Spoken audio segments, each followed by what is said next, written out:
Pessoal, ciclo orçamentário. Vamos para a segunda parte aí.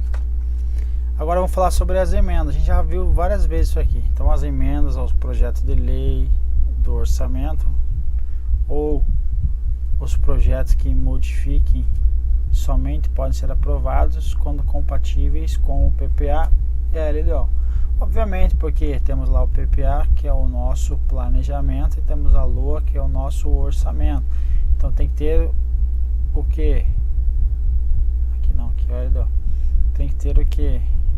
Ligação entre os dois. Então, se tem que ter essa ligação, se eu vou alterar essa LOA, obviamente que eu tenho que observar os outros dois dispositivos para que esteja em consonância. Então, desde que compatíveis com o PPA e LDO, poderá ocorrer essas emendas, tá? Mas não é só isso, pode ser aprovado, tem que indicar também o que? Os recursos necessários. Se eu vou alterar a LOA, vou incluir uma despesa, por exemplo, um crédito especial, vou ter que o que? Indicar o recurso necessário admitido apenas provenientes da anulação de despesas, excluídas as que incidam sobre. Então veja, eu estou com o meu projeto de LOA lá agora, eu quero alterar, eu quero emendá-la, certo? No projeto de LOA, não na LOA ainda, certo? No projeto, vou pôr aqui, projeto. Então tá lá no Congresso Nacional sendo votado. Então eu quero incluir alguma despesa. Para isso eu vou ter que indicar a fonte, o recurso. Para ser indicado o recurso, admitidos apenas os provenientes da anulação de despesas que eu posso fazer isso. Por quê? Veja, a regra é esta. Se eu fiz um projeto com a estimativa das receitas, como que agora eu vou incluir mais receitas? Então quer dizer, o meu planejamento está furado. Então a Constituição não poderia admitir isso. Então ela diz, olha, se você vai alterar alguma coisa, então você vai ter que indicar a fonte, mas a fonte vai ser proveniente de anulação de despesa. Você tem que, eu tô repetindo várias vezes isso daqui, porque quando você for lá verificar lá no crédito adicional, nos créditos adicionais, vai ter as fontes de abertura de crédito, certo? Mas o crédito para abertura, os créditos adicionais, eles retificam uma LOA. E aqui nós estamos falando do projeto de LOA, são duas coisas diferentes. Um é que está sendo analisado para virar o outro. Então, que é o projeto de LOA, está sendo analisado, votado para virar uma LOA. Quando vira LOA, eu quero alterá-la, posso. Aí não é esse dispositivo aqui, perfeito? Aí, porque aqui estou falando dos projetos.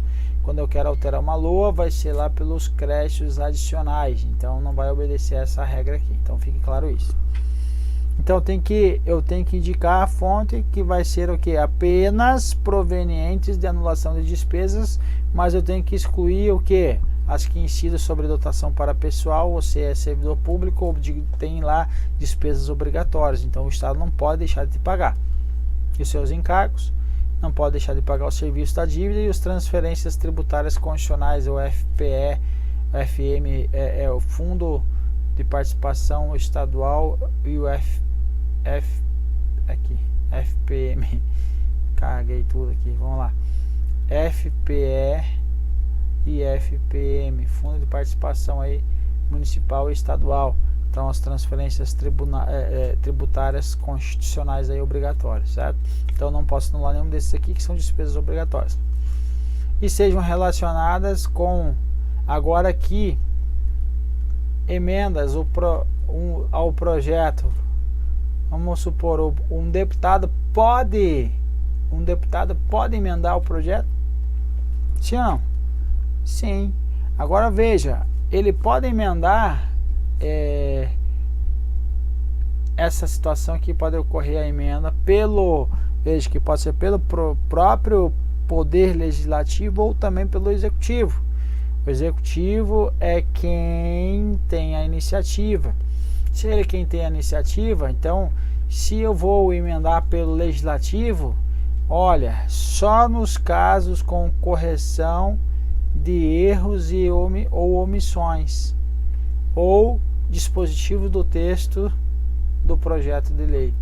Então veja o que ele está dizendo aqui, que a iniciativa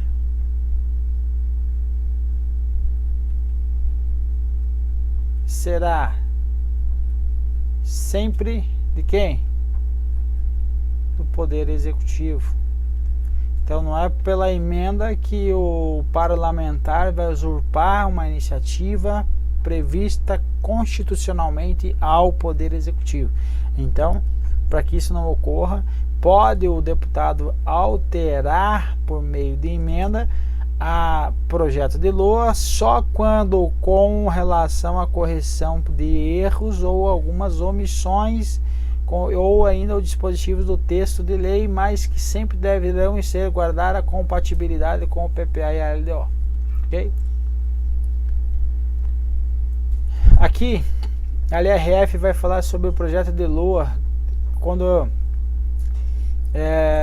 não for sancionado pelo Presidente da República até dia 31 de dezembro de 2016, a programação dele constante poderá ser executada para atendimento de despesas correntes de caráter inadiável. Então, quem traz essa previsão, essa autorização aqui é a LRF, e foi colocado isso aqui na LDO, perfeito? Na LDO previsto isso. Então, quer dizer o quê? Que a LOA ela é mandada lá até dia 30 de agosto e tem que ser devolvida até dia 22 de dezembro. Por algum motivo não voltou, iniciou o ano, e agora? Agora vou somente executar despesas o que? Inadiáveis, certo? Inadiáveis, as demais então não são todas as despesas, somente as de caráter inadiável, até o limite de 1/12, então isso aqui é 1/12 por mês, certo? Do valor previsto multiplicado pelo número de meses decorridos até a publicação da respectiva lei. Então, ou seja, 1/12 por cada mês. Demorou 4 meses, vai ser 4/12. Demorou 6 meses, vai ser 6/12. 6/12 que vai ser igual a que? Metade do orçamento. Beleza? Então, por isso coloca aí esse 1/12 que corresponde a um mês de 12. Aqui traz a mesma previsão, caráter inadiável. Então, lembrar que o caráter é inadiável.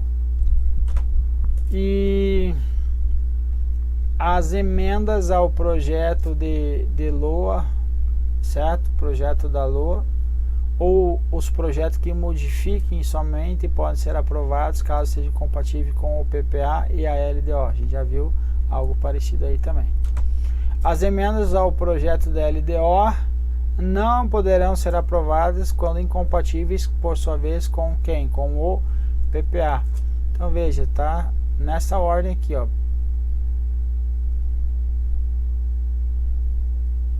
Nessa ordem. Então, o PPA não tem aqui relação com compatibilidade com nenhum outro instrumento. Então, ele é um planejamento. Então, sai dele as compatibilidades. Então, a LOA vai ser quem? Compatível com quem? Com o LDO e com o PPA. A LDO vai ser compatível com a LOA? Não, com o PPA. Certo? Então todo mundo compatível com o PPA, a LOA compatível com o LDO e o PPA. A respeito do controle, nós temos lá na 4320 que é o controle dessa execução. Nós estamos falando do ciclo orçamentário. Quando se trata de execução orçamentária, quando trata de controle, vai ter a legalidade dos atos que resulta da arrecadação da receita ou da realização da despesa, o nascimento ou extinção de direitos e obrigações. Então vai ter controle da legalidade dos atos relacionados ao orçamento. Vai ter o controle da fidelidade funcional dos agentes da administração, responsável por bens e valores públicos. E vai ter, por fim, também o que? O cumprimento do programa de trabalho.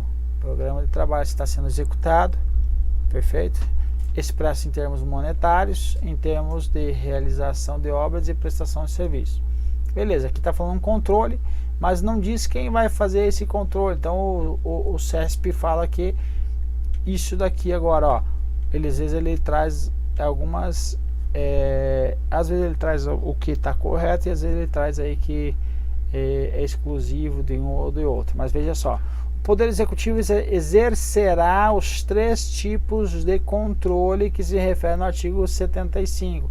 Então, o controle da legalidade dos atos relativos aos orçamentos, a fidelidade funcional dos agentes da administração aí para mostrar que são probos, e também o cumprimento do programa de trabalho, sem prejuízo das atribuições do Tribunal de Contas ou órgão equivalente. Então, sem prejuízo significa dizer não é porque o Poder Executivo realizou o controle da legalidade dos atos, emitiu parecer, não é por causa disso que o Tribunal de Contas vai deixar de fazer a parte que lhe compete quando lhe convier, certo? Então, sem prejuízo das atribuições deles. Então, quem pode realizar esses 3 tipos de controle: o controle de legalidade dos atos, da fidelidade funcional e do programa de trabalho, tanto o Poder Executivo como o Poder Legislativo, ok? Então, guarda isso.